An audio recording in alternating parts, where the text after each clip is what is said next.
but not like everything is going to affect you in the future. And I think that's the one thing on the happiness pump that like doesn't make sense, is that not every little thing you're going to do is going to affect your outcome at the end. I think it's more of like the bigger picture things when it like comes to the idea about how, if like the example of the guy and his shoe, like giving the kid his shoe, that's not going to affect him. Like, he doesn't have to. But like, say getting in a car accident, or like, I don't know what else, but getting in a car accident will, like, that could affect your life, and it could affect another person's life, because if you killed the person in the accident or something like that, then that could lead to you going to jail and all those other things. I don't think the happiness pump is such like a negative thing, but I think that all aspects, kind of like how you're saying, it's okay for some things to happen, like just let life play out. Don't overthink of every single action you're going to do, because I feel like you can't have any enjoyment in your life if you're over analyzing every action you do. Especially like towards the end of the video, he had like all the test makeup on because he didn't want to test on animals, but that's always been going on. I feel like it's also kind of like how people, it's just all their choices on what their beliefs. I think people's religious beliefs also take part of it as well, because like, you know how some people, they won't eat certain animals because it's against their religion, but like outside other people do. It's like a normal thing. And even though I'm against like people testing on animals, I don't think it's a good thing, but it's been done. It's not like an overall like action that I think would send you to hell, quote unquote, but I think it was a good action at the same time. And then I know a criticism to the happiness pump was John Stuart Mill's utilitarianism. And to define utilitarianism, it's a form of consequentialism according to which an act is morally right, and if and only it would produce a more net happiness or pleasure overall than another act open to the agent. So it says, alternatively, the view that an act of another action would permanently set rules which general compromise would maximize happiness.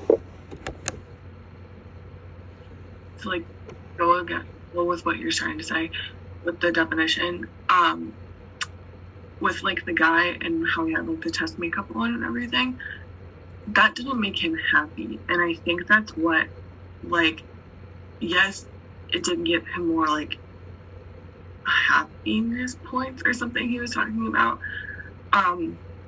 but it's not his overall happiness. Like, he's in pain while having all these cosmetics on him that are burning his skin up.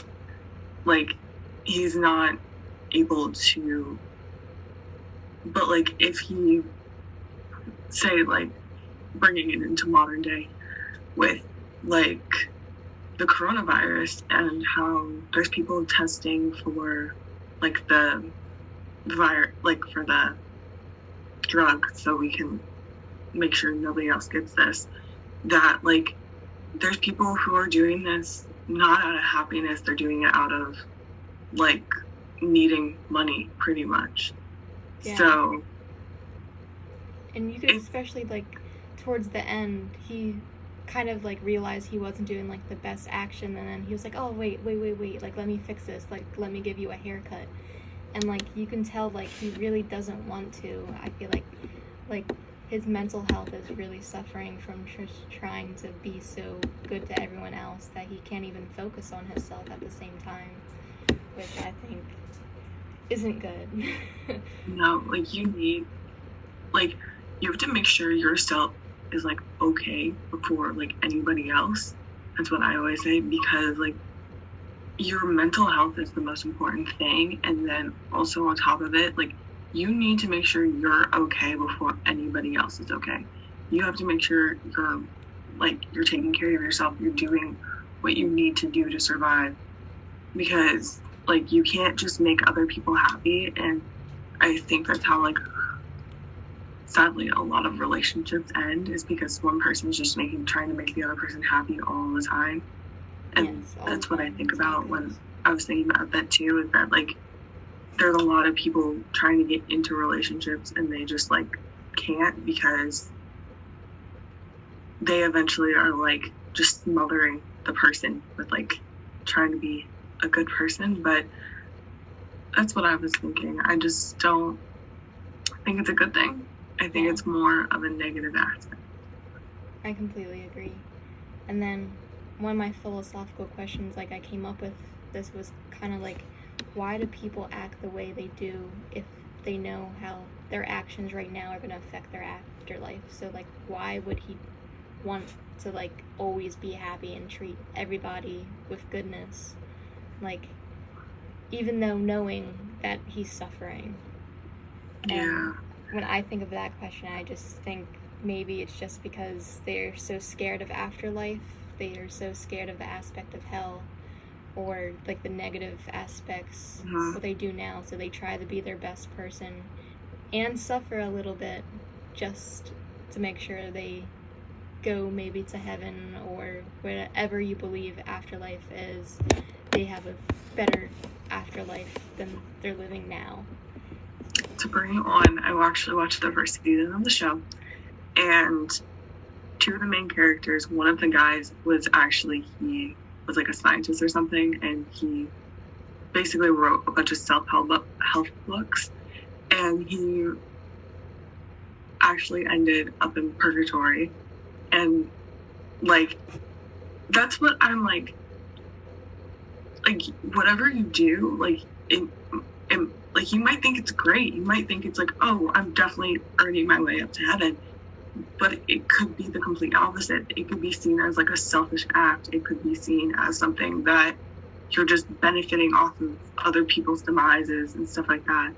So there's definitely like the aspect of you having to realize that not everything that you think is good, and it might affect people in a very negative way. So, and then like to add it all in, when we were studying utilitarianism, there was the greatest happiness principle, and it's like actions are right in proportion as they promote happiness, and wrong proportion that they produce happiness. I think this goes over like how the guy was giving over the wrong proportion of happiness, and like he suffered more unhappiness than happiness overall for himself, and like it brought him pain and just an absence of pleasure toward himself, even though he was producing pleasure towards everyone else. So overall, I wouldn't totally say that the happiness pump is a good thing. It means well to keep a society like going and not everyone act evil and out, but overall, if it's for you, I don't think it's human for everyone to actually act happy all the time. I think it's something that you need to have balance, and you can't always just be happy all the time. You definitely have to have like dark days. You can't just have like, oh, like great days every day. Like when I think of it, I think of like Snow White and like how she's just like frolicking through the forest. Like you can't have that every day. Like you definitely need to have bad days where you're like your car broke down, or you ran out of gas, or you're running out of money. Like you have to have those bad days to realize you're having good days. Yeah, it helps you grow all along. Like every day when something bad happens, it helps you grow as a person, and I feel like those skills are really important for when you actually grow older and like you actually have a problem happen to you, how you're supposed to recognize the problem or to take action into it if you've never suffered before. Yeah. That's definitely something I've like learned as I've gotten older, is like you can't just be happy all the time. You have to actually like, if you have to have like a mental breakdown because you have like 6 assignments that are all due on the same day, it's okay. You're going to get through it. You're going to keep going. And you're going to have a better day in a couple of days. So that's how I always see it as. Okay. I ended it.